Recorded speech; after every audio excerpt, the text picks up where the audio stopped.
بسم الله الرحمن الرحيم والصلاة والسلام على سيدنا محمد أشرف المرسلين وعلى آله وصحبه وسلم تسليما كثيرا. Mes chères sœurs, mes chers frères, assalamu alaikum wa rahmatullahi ta'ala wa barakatuh.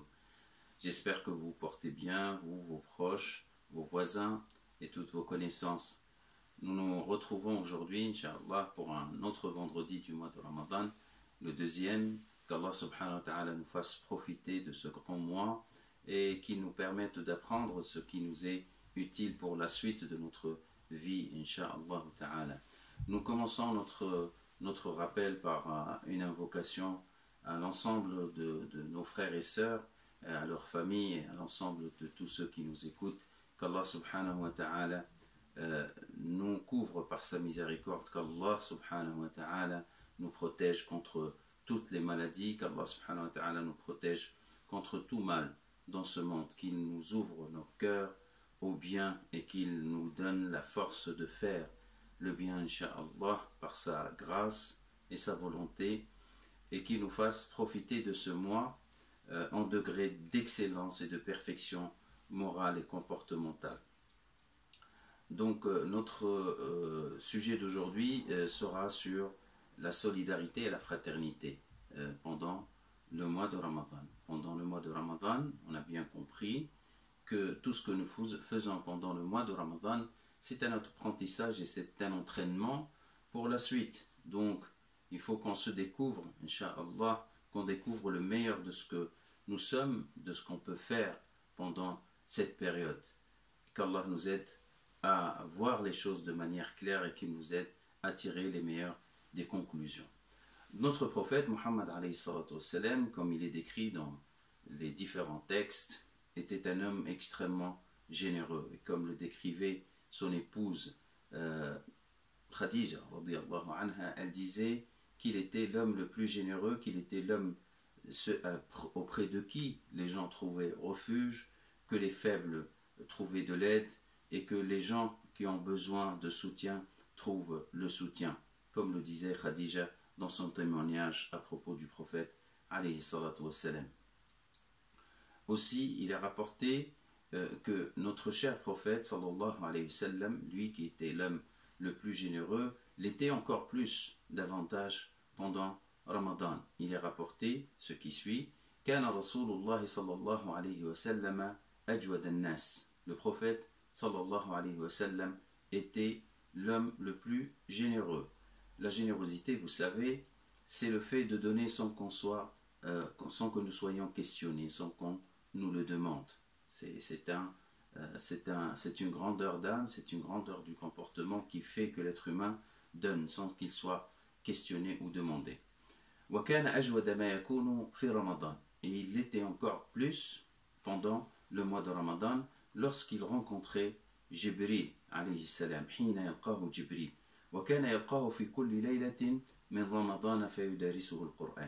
Et cette rencontre avec Jibril se faisait, Jibril, l'ange Gabriel, se faisait toutes les nuits de Ramadan, un moment pendant lequel il étudiait le Coran avec lui.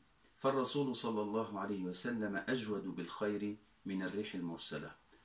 Rasulullah sallallahu alayhi wa sallam, pendant ce temps-là de Ramadan, il était encore plus généreux que le vent, comme le dit ce hadith rapporté par Ibn Abbas. Il est rapporté aussi dans d'autres variantes et d'autres versions dans le même sens. Donc c'est le sens de la générosité qui est une expression qui c'est vraiment la chose qui fonde l'intérêt que nous accordons à l'autre, à la souffrance de l'autre, à la difficulté de l'autre, aux besoins de l'autre, comme nous le verrons un peu plus loin, Inch'Allah ta'ala. Donc c'est par excellence l'un des signes forts du mois de Ramadan qui est la générosité, la solidarité et la fraternité entre les hommes. Cette générosité ne se résume pas dans une seule forme, même si la générosité en termes financiers est l'un des aspects les plus importants, mais la générosité ne se résume pas uniquement dans une solidarité matérielle ou tangible, concrète en termes financiers. C'est toute forme de solidarité et de soutien que pourrait exprimer l'être humain envers ses prochains. il y a un hadith du prophète alayhi salatu wassalam, qui est rapporté par son compagnon Abu Huraira, et dans lequel il dit alayhi salatu wassalam, que les prières et les saluts d'Allah soient sur lui. Man naffasa an mu'minin kurbatan min kurabi dunya farnaffasa Allahu anhu kurbatan min kurabi yawm al-qiyamah. Celui qui soulage la souffrance d'un croyant à propos d'une difficulté de ce monde d'ici-bas, Allah lui soulage une souffrance dans l'au-delà. Donc on peut imaginer la difficulté du jour du jugement et la difficulté dont chacun d'entre nous affrontera. Et là, ce qui va sortir, ce qui va nous aider, ce sont ces efforts que nous avons déployés pour aider quelqu'un. وَمَنْ يَسَّرَ عَلَى مُعْسِرٍ يَسَّرَ اللَّهُ عَلَيْهِ فِي الدُّنْيَا وَالْآخِرَةِ. Et celui qui facilite quelque chose à quelqu'un, la réalisation de quelque chose à quelqu'un, Allah lui facilite les choses ici-bas et dans l'au-delà, pareil, comme dit Rasulullah sallallahu alayhi wa sallam. Et la facilitation, le taysir, pareil, il peut être d'ordre financier, comme il peut être d'ordre moral, comme il peut être un soutien de toutes sortes. وَمَنْ سَتَرَ مُسْلِمًا سَتَرَهُ اللَّهُ فِي الدُّنْيَا وَالْآخِرَةِ. Et celui qui couvre les défauts de quelqu'un, qui ne divulgue pas ses faiblesses, qui ne dit pas du mal de lui, Allah subhanahu wa ta'ala aussi lui couvre ses faiblesses le jour dernier et ici-bas, dans ce monde ici-bas. Wallahu fi auni al-abdi ma kana al-abdu fi auni akhi. Et Allah est au soutien de son serviteur tant que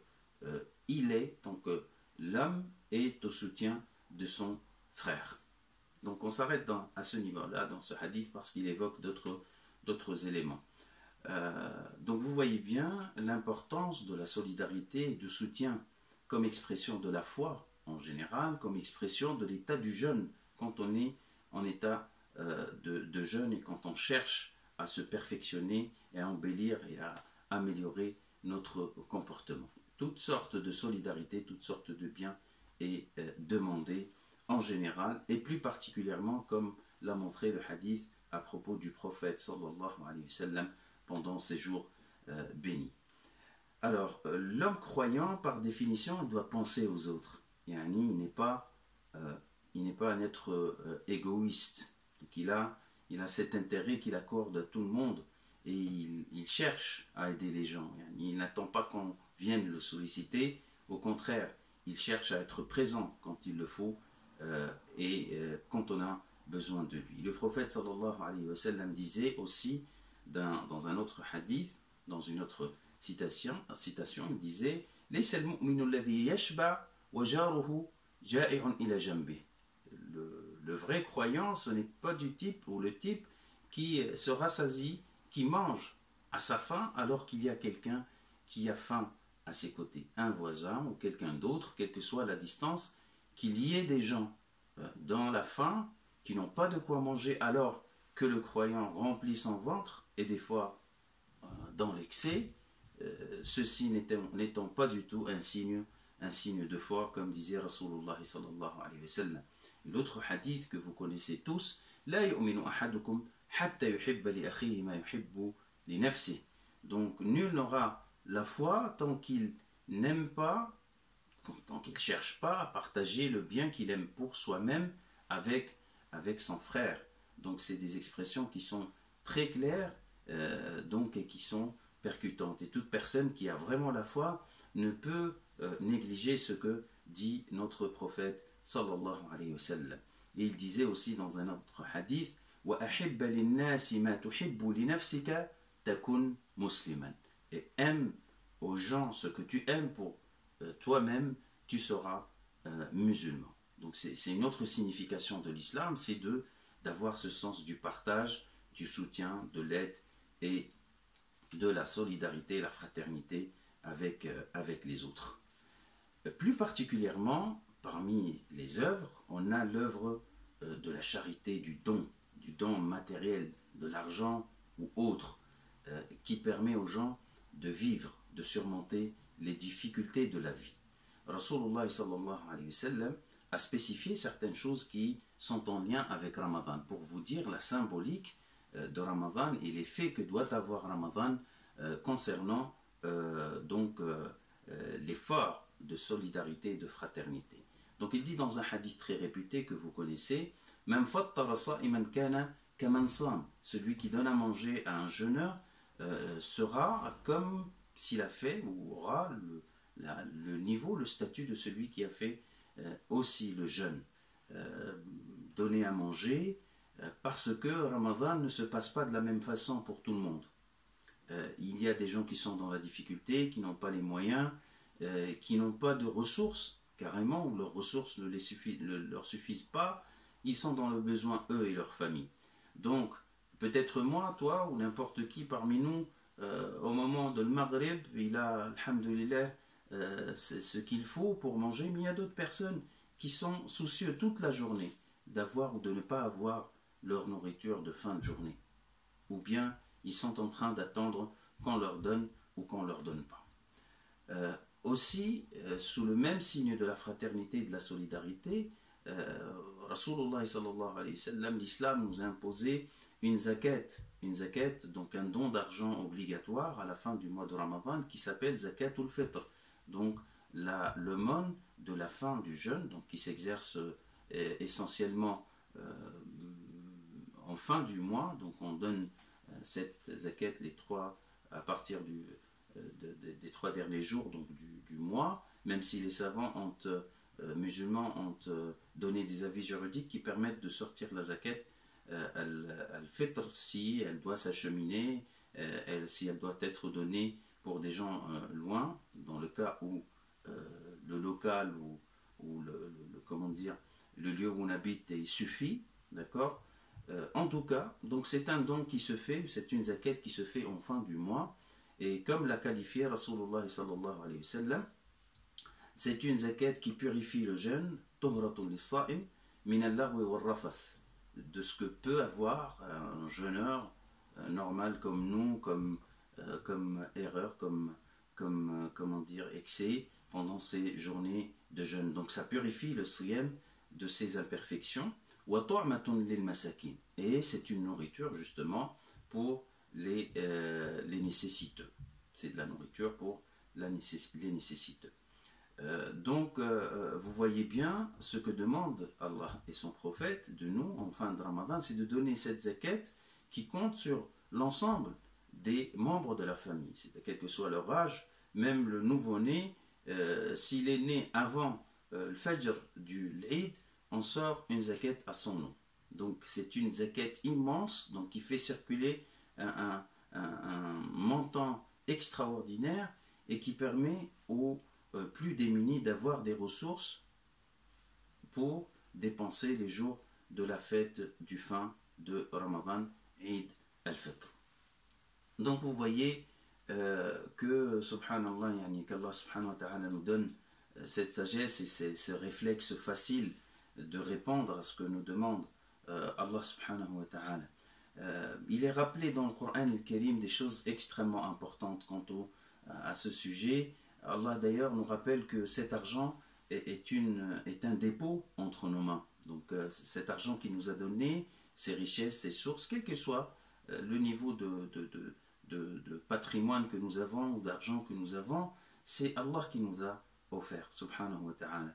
Et c'est un dépôt, ça veut dire quoi? Ça veut dire qu'on sera questionné sur la manière avec laquelle on gérera notre argent. Et d'ailleurs, vous le savez, l'une des questions primordiales qui seront posées à l'être humain après la résurrection et au jour du jugement dernier, ça sera ton argent, d'où est-ce que tu l'as gagné et en quoi tu l'as dépensé? D'où est-ce que tu l'as gagné et en quoi tu l'as dépensé? Donc ça sera vraiment une responsabilité devant Allah subhanahu wa ta'ala, et il faut faire attention d'où est-ce qu'on gagne cet argent et en quoi on la dépense. Soyons prêts pour donner les meilleures des réponses, de dire on l'a utilisé pour le bien, notre bien, le bien de nos proches, mais aussi on l'a utilisé pour faire revivre des âmes, aider des gens, soigner des malades, aider des enfants à suivre leur scolarité, ainsi de suite, tout ce qui peut alléger la souffrance des gens et leur rend la vie plus facile. Dans le Coran al-Karim, Allah subhanahu wa ta'ala nous rappelle dans le verset 272 de Surat al-Baqarah, il dit وَمَا تُنْفِقُوا مِنْ خَيْرٍ فَلِأَنفُسِكُمْ. En vérité, tout ce que nous dépensons, c'est pour nous, c'est pour nous-mêmes. وَمَا تُنْفِقُونَ إِلَّا ابْتِغَاءَ وَجْهِ اللَّهِ. Et vous ne dépensez que pour la satisfaction d'Allah subhanahu wa ta'ala. Donc on n'a pas une envie d'être célébré ou qu'on nous rende hommage ou qu'on nous remercie. Non, on donne parce que c'est notre devoir, et on donne parce que c'est une obligation humaine, et c'est l'une des vertus qu'Allah subhanahu wa ta'ala nous exhorte à mettre en œuvre. وَمَا تُنْفِقُوا مِنْ خَيْرٍ يُوَفَّ إِلَيْكُمْ وَأَنْتُمْ لَا تُظْلَمُونَ. Et cette expression elle est forte parce qu'elle nous dit tout ce que vous dépensez, il vous sera restitué. Il sera restitué dans ce monde ici-bas parce que Allah subhanahu wa ta'ala, il mettra la baraka dans notre vie. Il nous rajoutera de la bénédiction dans notre vie. Et tout ce que tu donnes avec la main droite, tu le recevras, incha'Allah, avec la main gauche ou la main droite. Allah subhanahu wa ta'ala, dans tous les cas, te restituera ce que tu donnes. Et certainement, le jour du jugement, où il sera difficile à chacun d'entre nous de trouver un soutien, et bien évidemment, cet argent que nous dépensons pour aider les gens viendra nous soutenir. Donc pendant ce mois-ci, il faut prendre, comme on l'a dit, des bonnes habitudes pour la suite. Et le plus important, ce n'est pas de réagir sous le coup ou sous l'influence des circonstances. Moi, je vais vous dire une chose très importante. Pendant ce mois, et surtout pendant cette période de confinement, on n'a plus cette visibilité qu'on avait avant, en allant ici ou là, pour voir ces gens qui sont dans le besoin. Donc tout est caché. Tout est caché, on est tous enfoncés dans le contexte de ce qui se passe. Donc on suit l'actualité, et des fois on risque d'oublier, sachant qu'on est confiné chez nous, qu'il y a des gens à l'extérieur qui sont en train de souffrir. Et il faut savoir, sans beaucoup de réflexion et d'intelligence, ça saute à l'esprit, que la difficulté, la précarité, malheureusement, se sont multipliées, et ils vont, que Dieu ne le permette, qu'Allah subhanahu wa ta'ala nous protège et protège tout le monde. Mais tous les signes qui se manifestent décrivent une crise économique qui aura du poids sur tout le monde, mais surtout sur les plus faibles. Et là, on doit vraiment se mobiliser, on doit réagir, on doit avoir ce réflexe rapide de penser aux plus faibles et aux plus démunis, plus que tout autre moment. Donc, comme dit Allah subhanahu wa ta'ala, فَلَقْتَحَمَ الْعَقَبَةِ وَمَا أَدْرَاكَ مَا الْعَقَبَةِ فَكُّ رَقَبَةٍ أَوْ إِطْعَامٌ فِي يَوْمٍ ذِي مَسْغَبَةٍ.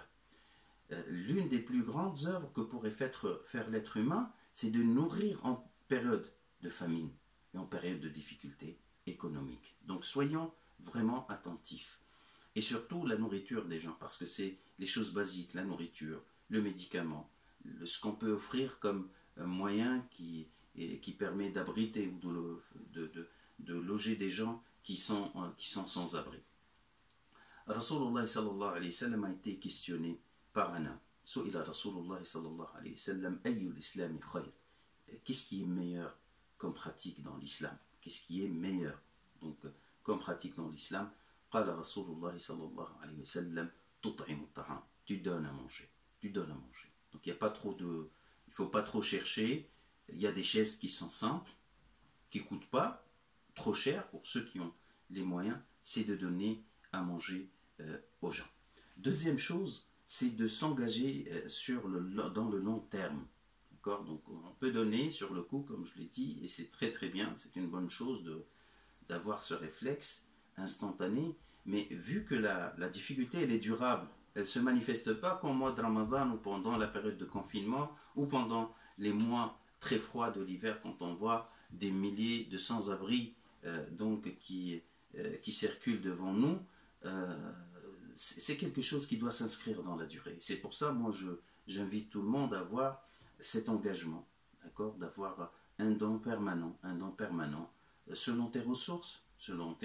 Et le plus important, c'est pas la quantité d'argent, le plus important, c'est de s'inscrire dans la durée. Quelque chose qui est minime, mais durable, est beaucoup plus meilleur que quelque chose d'énorme, mais ponctuel et qui s'arrête d'un coup.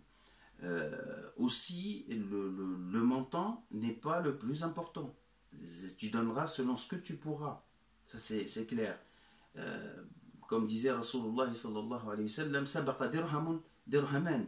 Donc, un dirham était en avance par rapport à 2 dirhams. C'est-à-dire, un don d'un dirham était plus valeureux et avait plus de valeur que un don de 2 dirhams. Parce que un dirham est venu de quelqu'un qui n'a pas obligatoirement les moyens. Les 2 dirhams sont venus peut-être de quelqu'un qui en a des milliers et des milliers.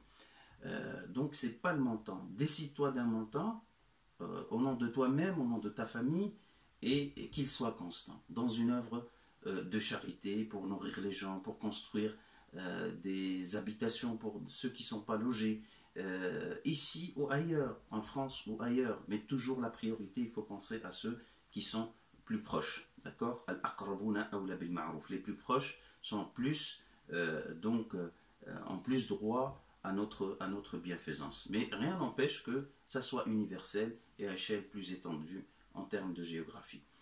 Donc, un petit prélèvement, quelque chose de constant, Inch'Allah, qui sera compté pour toi, pour ta famille, pour comme une aumône de très grande importance. Troisième chose, s'engager dans ce genre d'activité qui apporte aux gens le réconfort et le soutien.